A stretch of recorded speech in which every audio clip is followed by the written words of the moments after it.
Mizzou football secures the services of a much-needed edge rusher. And speaking of much needed, well, Missouri basketball needed a victory against LSU and couldn't find it. Let's talk about it all on Locked On Mizzou.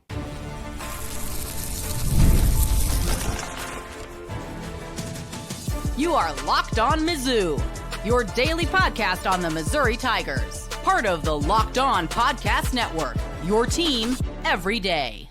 Hey, all you true sons and daughters, I'm John Miller, your Mizzou mafioso and the central scrutinizer of Missouri Tigers football and basketball. And surprisingly, on the basketball court, Missouri's offense is completely tailed off, while statistically their defense has been pretty good. My question is, has the trade-off been worth it in conference play? Well, just a horrendous start offensively really doomed the Tigers in Baton Rouge yesterday, so I'm going to get to more of that as the program unfolds. First, I want to tell you today's episode is brought to you by FanDuel, the college football playoff. Well, there's still one more to go, and FanDuel is the best place to get in on all the action, all playoff long. So visit FanDuel.com to get your CFP profit boosts every game day. And well, on the positive side for Mizzou football, C.J. May, who redshirted last season at Louisville, has committed to Missouri. And certainly Missouri needs some more bodies at the edge rusher position. And May, by the way, a former pretty major high school prospect, a former commitment to Notre Dame, had an Auburn offer, among others, but May will be joining the likes of course, Darius Smith and Langdon Kitchen from last season. Dayton Hopkins was on the roster last season as well, and was somebody that Eli Drinkwitz really sang his praises last August, so we'll see if he can maybe have a breakout type of season. But clearly Missouri lost a lot of production. Obviously Zion Young off to the NFL, presumably. Damon Wilson has entered his name into the transfer portal looking to secure another bag, it would seem. Hard to blame him for that, but obviously a big blow to Missouri's pass rushing unit. Well, Missouri did add Jaden Jones from Florida State. Also in the junior college ranks, DeMarcus Johnson as well. But again, C.J. May just gives Missouri more options, more bodies, and really this is seems like a pretty big deal pickup and a type of guy who Missouri has coached up well along the defensive line. So maybe he'll be the best version of himself with the Tigers. And well, hopefully May is frankly not one of these guys that if he's looking to secure a bag every season, hopefully Missouri can at least give him said bag and keep him around for a while, because the musical chairs at some of these positions definitely gets a little bit old. But you win some, you lose some, and Missouri is trying to win some, of course, at the corner position as well. Missouri's added a lot of bodies in the secondary, not only at corner, but at safety too. And reports out there that Chris Graves Jr., I believe his social media had him out there visiting Missouri's practice facility here recently. An Ole Miss Rebels corner is Chris Graves Jr., and it sounds like, well, obviously if he's visiting Missouri as we speak perhaps, or even within the past day or two, definitely a good chance he could be a Tiger here sooner rather than later. We'll just have to wait and see.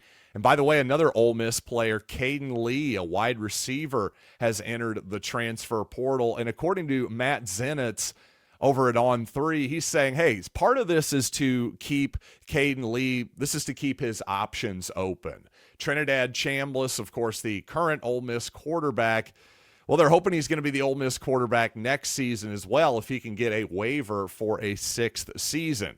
At the moment, that's not known, and the timeline for that, well, that could be wrapped up at any time, quite honestly. It could be months from now, weeks from now, seconds from now, for all I know. But I don't know that Cayden Lee has a great read on that either. So the word is it's either Missouri or Ole Miss for that young man. Certainly he's one of Austin Simmons' friends, the new presumptive starter for Missouri next season at quarterback. So Cayden Lee, again, a couple Rebels there along with Chris Graves Jr. at corner. A couple of teammates there from Ole Miss that perhaps could be on the move to Missouri. And by the way, speaking of erstwhile SEC players that could be on their way to Missouri, well, Zack Owens, a Mississippi State offensive lineman, formerly of Clemson as well, another one of these guys, like Kevin Coleman Jr., quite honestly, who likes to hop around and try to see where he can get the best offer each and every season. Well, Zack Owens, just a mountain of a man at about 6'4", 340 pounds, certainly has the requisite size to play in the league. And, well, definitely with that size, you can see why he was a big-time prospect. We'll see if potentially Missouri can get him on campus and maybe get the most out of him. And now with Missouri basketball, by the way, sitting at 3-2 in the SEC, clearly the season is far from over. And yet it really felt to me like that ball game against LSU was one Missouri couldn't afford to lose if they're going to make a run at March Madness this season. At the very least, just a massive missed opportunity for the Tigers. Unfortunately, I really think this team lacks emotional leadership. And that's something I noticed early in the season. Missouri's about to run out on the court. The Mizzou Arena has the sort of backstage camera, if you will. Well, they were showing a bunch of guys from Missouri that looked like they had just met maybe 5 seconds ago for a pickup game. And in some cases in the portal, that's kind of literally the case. And really outside of Sean Phillips, I just think this team has a lot of fairly even keel guys. And again, it's okay to have some of those guys. You just need somebody who can, to me, pick up the intensity a little bit. And just in a spot where, again, I thought this was a very important game for the Tigers, and they just got off to an absolutely atrocious start. Not only were they unable to hit the broadside of a barn offensively, I just didn't see the sense of urgency from the opening tip from Missouri. Now, it felt like to me Dennis Gates was trying to make up for that lack of intensity, because he was about as intense, especially with the officials, as I've ever seen him. But simply put, he just can't be the only guy who is showing energy and emotion out there on the basketball court. And by the way, not only a horrendous start to the game for Missouri, as usual at the end of the first half, Missouri runs the clock down and turns it over. Can't even get off a shot at the end of the first half. And Missouri's offensive execution has just left a lot to be desired at times this season. And by the way, into the season, speaking of, well, just lack of execution and just frankly lost arts, give Konzo Martin one thing. He had several faults, but I'll give him this. His teams knew how to box out, and that is something that has truly become a lost art, especially in college basketball. And frankly, I find it unacceptable. I really do. It's one of those things. Hey, it's one thing when low post play, for example, has gone a bit by the wayside and, well, entry passes into the post. Another thing that has gone by the wayside just as basketball changes and evolves. I do get that.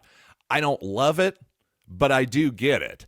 The thing is, rebounding is such a fundamental part of basketball that it is never going to go out of style. And frankly, if you're not boxing out, that's just a lack of attention to detail and perhaps even a little bit of lethargy. As John Sunvold pointed out on the broadcast, in a very important spot there. It's not just guards, by the way, but Mark Mitchell does not get a body on anybody in that spot. And too often guys are just relying on their height and athleticism to go get the ball. I'm sorry, positioning is paramount when it comes to rebounding, to say the least. So to me, that's something that Missouri has to clean up. It's frankly something just all of American basketball has to clean up at this point. Yes, boxing out, it's important. Securing a defensive rebound, it's as fundamental as getting a first down is in football. The possession is literally not over until you secure the defensive rebound. The fact that players and coaches don't seem to prioritize that, again, I understand why other parts of the game evolve, but that's never, ever, ever going to go out of style. And you know what? I want to talk some more hoops coming up, including some surprising statistics and a surprising profile from Missouri so far in SEC play. The Tigers are well above average defensively and below average offensively. And yet on both sides, it's really just a team of utter extremes. So let's talk about that on the program here in a little bit. But of course, I got to tell you about FanDuel. The college football playoff is wrapping up on Monday. Of course, the NFL playoffs were right in the middle of it. And right now, by the way, every college football playoff game day, FanDuel users get a profit boost waiting for them in the app. And here's the great thing about profit boosts you already feel good about. Obviously, you're just increasing your edge there, and take a shot on an underdog, by the way, make your payout even bigger, or take that big favorite and make it more to a coin flip. Pretty simple stuff there. Just take a side and let's play conservative. How about that? But regardless, if you do want to take the big shot, FanDuel is the best place to get into the action. All playoff long, just visit FanDuel.com to get your CFP profit boosts every single game day.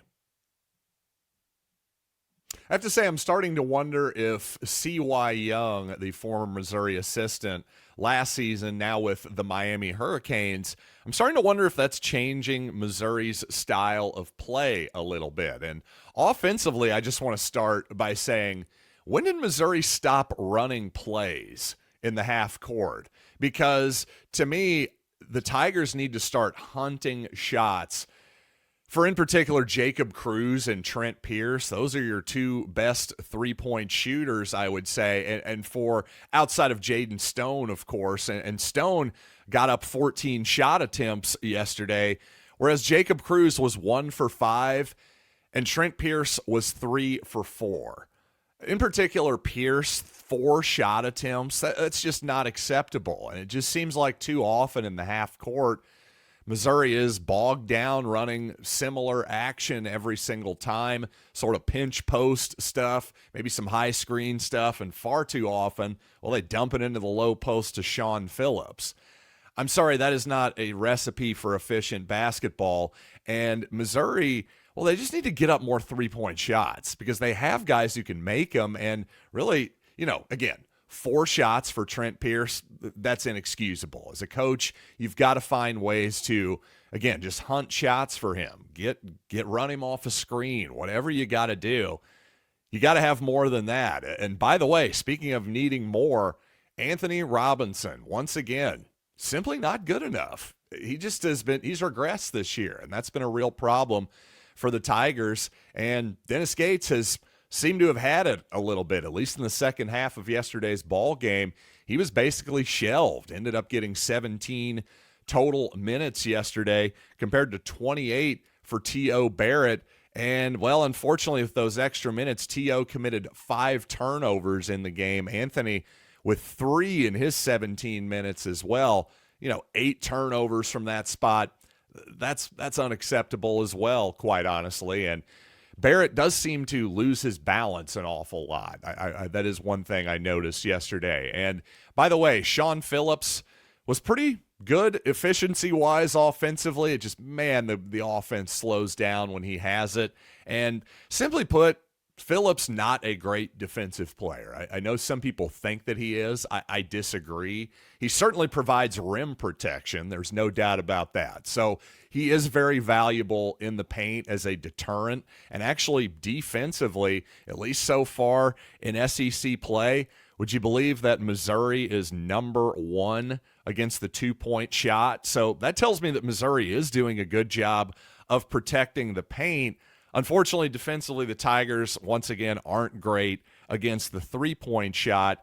They don't turn the ball over very much. They're not a great rebounding team, but still, overall, Missouri 3rd in the league, just in SEC play so far, defensively overall. And yet, again, this is sort of to the Sean Phillips point here. It's all about trade-offs, and is the trade-off worth it? Well, offensively, Missouri right now 11th in the league in offense, and notably that's with having the number 1 adjusted field goal percentage. So what does that mean? Well, to get there, Missouri 2nd in 2-pointers, Again, this is out of 16 teams. Second in two-pointers. Fourth in three-point field goals, and yet somehow they're 11th overall. How does that happen?